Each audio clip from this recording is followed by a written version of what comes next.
বিসমিল্লাহির রহমানির রহিম। আসসালামু আলাইকুম এভরিওয়ান, সবাই কেমন আছেন? আলহামদুলিল্লাহ আমি অনেক ভালো আছি। শুক্রবার যেহেতু ভালো মন্দ একটু রান্না করতে হয়, বাচ্চারাও খেতে চায়, যেহেতু আজকে ছুটির দিন, অফ ডে।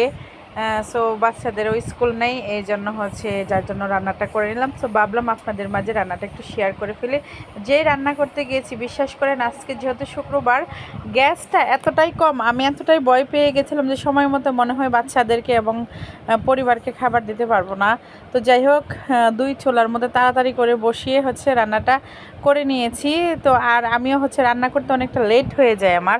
তো যাই হোক, এখন কথা না বাড়িয়ে রান্নায় চলে যাই। এখানে পরিমাণ মতো আমি তেল অ্যাড করে নিয়েছি, পেঁয়াজ কুচি এবং গরম মশলা এবং তেজপাতা দিয়ে একটু লবণ দিয়ে আমি করে নেব। মানে রান্নাটা এত স্লোভাবে হচ্ছে কারণ গ্যাস কম ছিল, যার জন্য অনেক আস্তে আস্তে আস্তে আস্তে। তাই কী আর করার বলেন, তাড়াহুড়ার সময় গ্যাসও থাকে না।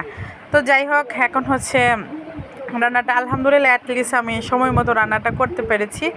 তো আদা রসুন দিয়ে এখন একটু নাড়াচাড়া করে তারপর এখানে বিরিয়ানির যে মশলাটা সেটা আমি এখানে অ্যাড করে নিয়েছি। তারপর একটু লাল মরিচের গুঁড়ো, আমরা যেহেতু একটু স্পাইসি খেতে পছন্দ করি, আর সাথে একটু জিরে গুঁড়ো দিয়ে একটু পানি দিয়ে মশলাটাকে সুন্দরভাবে এখন কষিয়ে নিচ্ছি অফ ক্যামেরায়।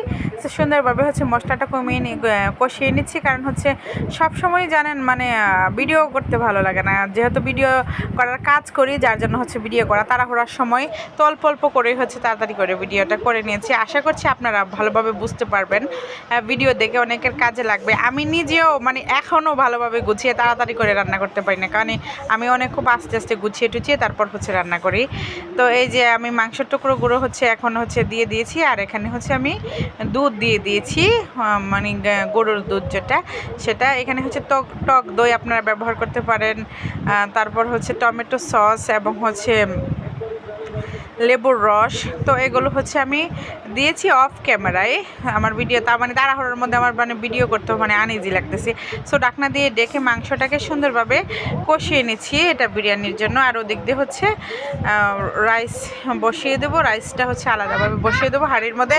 আবার চুপ করো। এখন সুন্দরভাবেই আমি এখানে পোলাওটা বসিয়ে নিচ্ছি, যেভাবে সাদামাটা করে পোলাও বসাই সেভাবেই। তো আমি পরিমাণ মতো তেল এবং পেঁয়াজ কুচি, তারপর আদা রসুন বাটা দিয়ে লবণ দিয়ে তারপর এখানে আমি চাউলটা একদম সুন্দরভাবে বসিয়ে দিয়েছি, মানে রান্নাটা করে নিচ্ছি। আর গরম পানি করে রেখেছিলাম, সো গরম পানিটা এখানে অ্যাড করে নিচ্ছি। তো এইভাবেই আমি যে রান্নাটা করে নিচ্ছি। 5 মিনিট জাল দেওয়ার পর এই যে আমার পোলাওর এই অবস্থা হয়েছে। তো এখন আমি তাড়াতাড়ি করে মাংসটা অ্যাড করে নেড়ে ছেড়ে তারপর সুন্দরভাবে মিশিয়ে তারপর এই যে আমার চাউল এবং মাংস মিক্স করে নিচ্ছি। এইভাবে করে নিলে হয় কি, মানে চাউলটা অনেক সময় দেখা যায় কি মানে ফুটে না, এইভাবে করে নিলে ফুটে যায়। আমি যেভাবে পারি সেভাবেই আপনাদেরকে দেখিয়ে দিলাম। আজকের মতো এখানে আল্লাহ হাফেজ।